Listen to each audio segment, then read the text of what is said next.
Bonjour à tous, merci de nous faire confiance sur New World Info. C'est l'heure de décryptage. Nous allons parler de la République démocratique du Congo, un opposant inculpé pour offense au président Félix Antoine Tshisekedi. Bonjour Didier Assogba, vous allez bien? Bonjour Michel, ça va super bien. Opposant et ancien ministre des Relations avec le Parlement congolais, Jean-Pierre Lissanga Bonganga, qui est par ailleurs un soutien de Martin Fayulu, a été inculpé pour offense envers le président Félix Antoine Tshisekedi et propagation de faux bruits. Une inculpation qui serait en lien avec les déclarations de Martin Fayulu qui affirmait que les députés congolais percevaient un salaire de 21 000 $ chacun.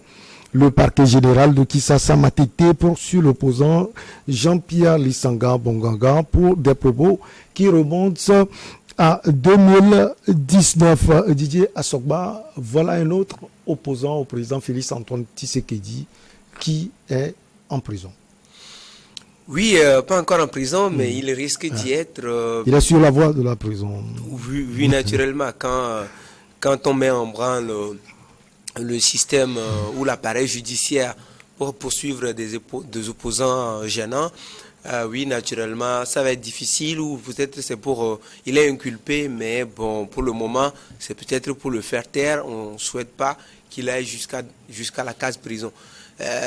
Mais surtout, dans une république, il y a une question aussi de retenue qu'il faut avancer dans le cas là. Quand vous avez eu à occuper des postes de responsabilité, il faut des fois savoir garder silence, il faut savoir des fois raison garder. Sinon, vous êtes... parce qu'un ancien ministre a été dans le secret de Dieu, il a vu beaucoup de choses et ne devrait pas naturellement les mettre dans le domaine public. Mais ce n'est pas parce qu'on est opposant que le passé est effacé. Et dans ce cas-là, oui, naturellement, on trouve facilement des éléments pour vous mettre en difficulté. Je crois que c'est de cela que M. Jean-Pierre Bonganga est victime actuellement. Vivement que le président congolais puisse se mettre au-dessus de la mêlée pour que, au final, l'opposant n'atterrit pas en prison.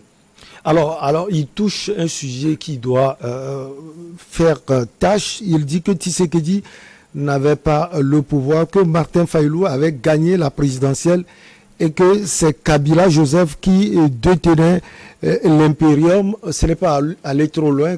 Comme vous l'aviez dit tout à l'heure, c'est quelqu'un qui a eu à occuper les fonctions. Naturellement, et c'est pourquoi ça je dis que si vous avez eu l'occasion ou l'opportunité d'occuper des postes, des fonctions ministérielles, il y a des sujets sur lesquels il faut pratiquement pas avancer parce que ça veut dire que vous étiez là pratiquement un espion au gouvernement et vous vous mettez à déclarer un certain nombre de choses.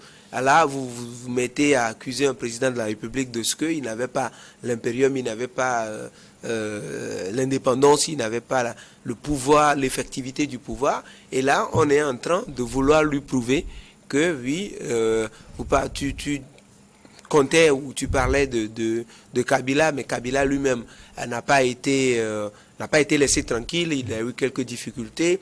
L'accord qu'il y ait les deux, Joseph Kabila et donc le président Tshisekedi, cet accord s'est pratiquement volé en éclats et il y a eu, on va dire, une nouvelle coalition qui donne aujourd'hui l'autonomie et l'effectivité du pouvoir au président Tshisekedi de pouvoir gouverner la RDC. Et aujourd'hui, ayant retrouvé l'effectivité du pouvoir naturellement, c'est peut-être pour prouver à M. Bonganga que oui, naturellement, Tshisekedi est le seul maître à bord, pas comme il le pensait que Kabila lui dicterait les choses, même si il pourrait avoir des preuves de ce que l'opposant Fayulu avait gagné l'élection présidentielle d'alors. Les institutions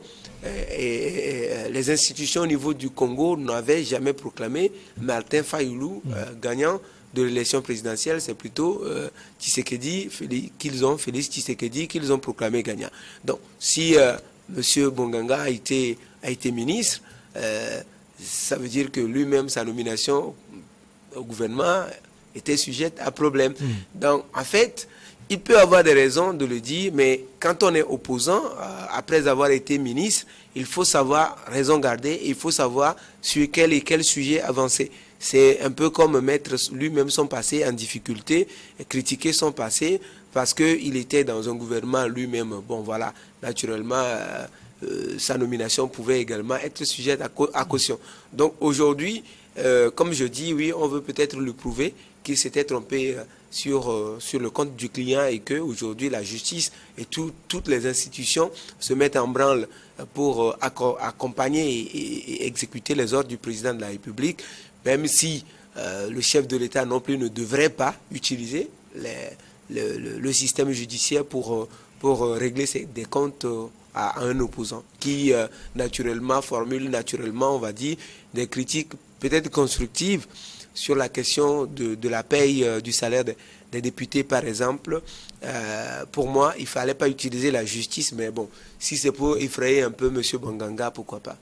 Il y a cette question, vous l'aviez souligné, la question du salaire mirobolant des députés congolais de Kinshasa. On parle de 21 000 $, ce qui fait 14 millions de francs CFA. Martin Fayulu en avait parlé. Alors, pour Bonganga, cela est motivé, sa poursuite est motivée par ces déclarations qui sont pour lui des déclarations on ne peut plus claires et nettes. Ben oui, et c'est pourquoi moi je comprends s'il met les accusations, s'il balaye du revers de la main des accusations et taxe le politique. Naturellement, on est tous dans un cadre politique aujourd'hui et ça se comprend, et nous condamnons le fait qu'on puisse utiliser le système judiciaire pour poursuivre M. Bonganga. Mais qu'à cela ne tienne, sur des questions comme ça, je dis, quand on a été un homme d'État, il faut savoir raison garder et savoir s'avancer sur un certain nombre de sujets, notamment sur des sujets aussi sensibles et aussi hautement sensibles naturellement comme la paye, le salaire des députés. Alors, quand M. Bonganga était au gouvernement, combien il percevait comme salaire? L'a-t-il dit? L'avait-il critiqué? Les avantages qu'il avait en tant que ministre et tout, est-ce qu'il les refusait parce que c'était trop? Je ne crois pas. Donc aujourd'hui, le Congo, dans tous les sens, est un pays très riche. Et ça, tout le monde le sait. Le Congo est un pays très très riche, immensement riche. Sinon, naturellement, dans les normes aujourd'hui, s'il y avait une bonne gouvernance dans le pays, si le pays n'avait pas été éprouvé par plusieurs décennies de guerre civile et de rébellion qui l'empêchent naturellement de décoller, c'est le réservoir mondial des mines Karma. Et le pays dispose naturellement de ressources et de moyens. 21 000 $ pour un député au niveau du Congo, pour ce grand Congo, ce n'est pas un scandale en réalité. Ce n'est pas un scandale en réalité. Là où le scandale vient, c'est que comparativement au niveau de vie des populations, au niveau de développement du Congo et au niveau de vie du Congolais lambda, ce n'est pas ça encore et c'est pratiquement le jour et la nuit. On peut critiquer là-dessus. Mais pour moi, les 21 000 $, 14 millions pour un député, pour ce grand Congo, immensement riche en ressources, ce n'est pas naturellement un scandale. Là où il y a le scandale, c'est que on paye 14 000 $ aux députés, alors que le niveau de développement du pays ne suit pas, et les travaux, notamment au niveau des infrastructures, ne suivent pas. Et là, on peut en parler, on peut critiquer. Autant on veut mettre les députés à l'aise pour naturellement travailler au développement du pays, à la stabilité du pays, travailler, évoluer sur les projets de loi et suivre, contrôler l'action gouvernementale. Il va falloir naturellement travailler dans ce sens-là à ce que les ressources du Congo permettent de développer le pays et que les citoyens congolais puissent disposer facilement de l'électricité, qu'il n'y ait plus d'anarchie dans le secteur de l'énergie, par exemple, que n'importe qui ne se mette pas à distribuer de l'énergie, qu'il y ait du sérieux là, et que les citoyens congolais puissent disposer naturellement de l'eau potable, qu'il n'y ait pas tellement de régies d'eau ici et là, à gauche et à droite, un peu de que le pays ne soit pas gangréné de corruption, et qu'il y ait au moins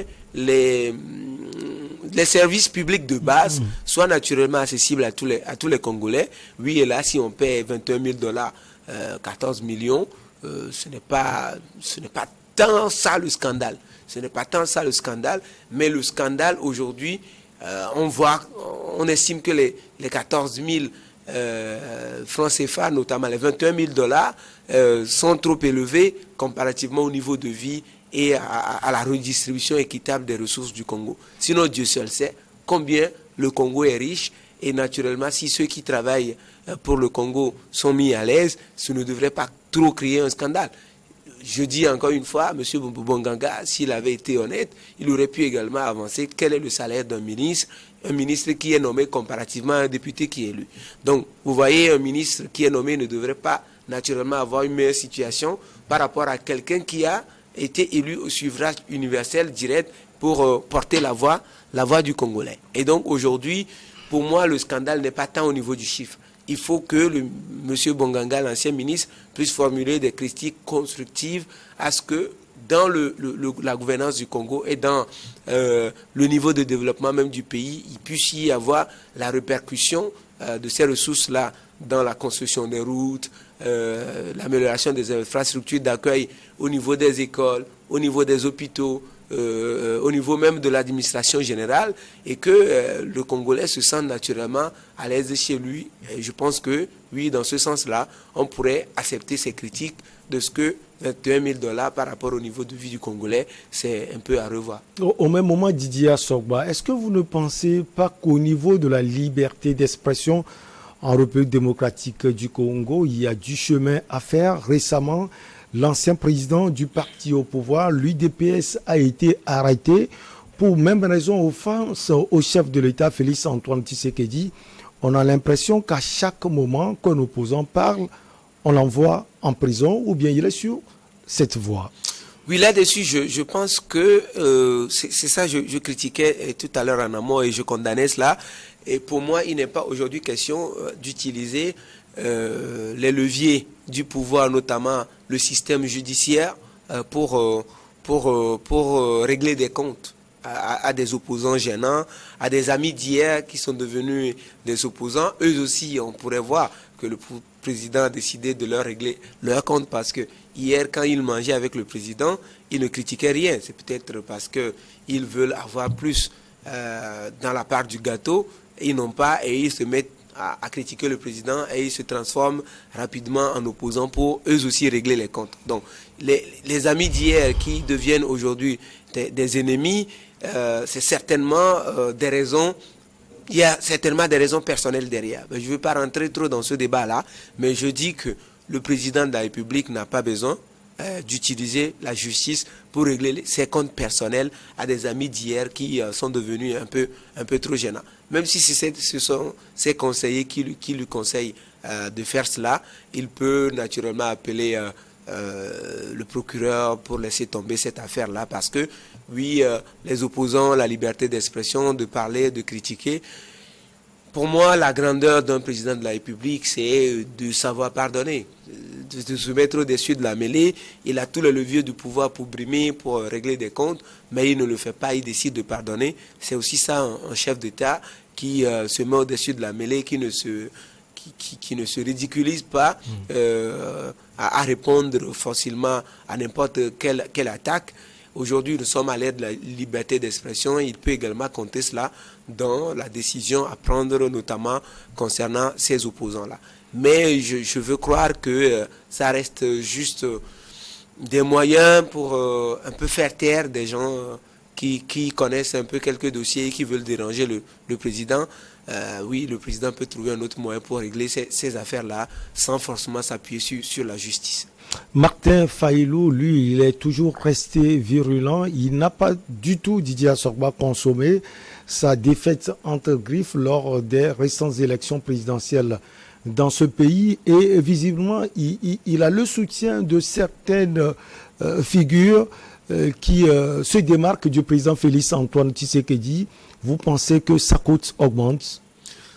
Bon, de toute façon, Fayulu est un bon orateur, quelqu'un qui a la rhétorique et qui peut convaincre, qui est à la suite dans les idées, qui a un programme naturellement pour le Congo. On a vu la façon il a pu mobiliser le public, les Congolais derrière lui à la dernière élection présidentielle, et il a échoué à des détails près, pas forcément dans les urnes, mais à des détails liés forcément à sa personnalité, à la crainte de l'inconnu du lendemain, forcément, pour le président sortant ou sorti si vous voulez.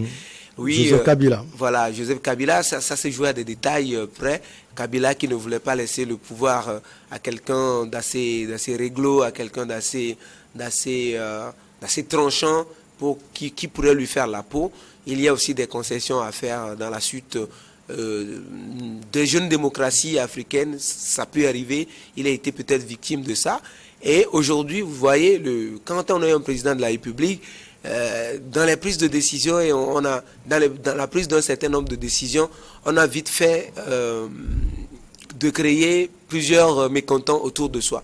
On a promis des choses à des gens qui attendent et qui n'ont pas, je veux dire, qui ne voient pas les promesses s'accomplir et qui se mettent en colère et qui deviennent rapidement des opposants.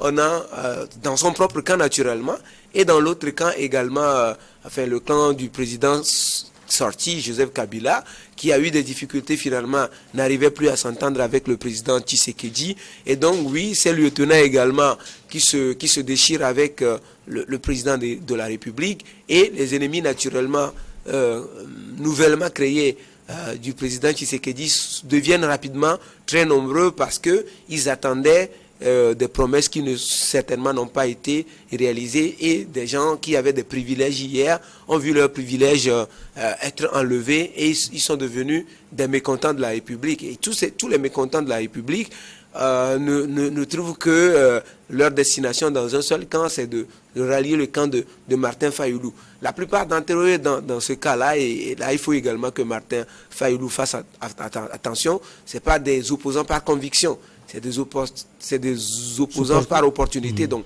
des opposants opportunistes entre griffes, parce que s'ils avaient eu leur privilège de tous les jours, ils seraient toujours à côté du président Tshisekedi à l'acclamer au point à se faire mal aux phalanges. Aujourd'hui, ils n'ont plus ces privilèges, ils sont mécontents, et le peu qu'ils ont, ils préfèrent aller se mettre du côté de Fayoulou et pour l'encenser un peu, pour voir, espérer à ce que si Fayoulou arrive à détrôner Tshisekedi, ils puissent retrouver leurs opportunités et leur aura d'antan et leurs privilèges d'antan. Donc je crois qu'on est dans ce cas de figure, et donc ne soyez pas surpris que jusque dans les mois à venir, jusqu'à la prochaine élection présidentielle, les ennemis de Félix Tshisekedi deviennent de plus en plus nombreux parce que ils avaient eu des privilèges qu'ils n'ont plus et que le président a décidé peut-être de couper. Donc ça crée facilement des mécontents et de nouveaux opposants, des opposants entre griffes opportunistes. Merci beaucoup à vous, Didier Assogba. On va marquer la petite pause et derrière, on reçoit Luc Abaki. Avec lui, nous allons parler du Togo et de l'éducation, la rentrée à venir, les réformes en cours.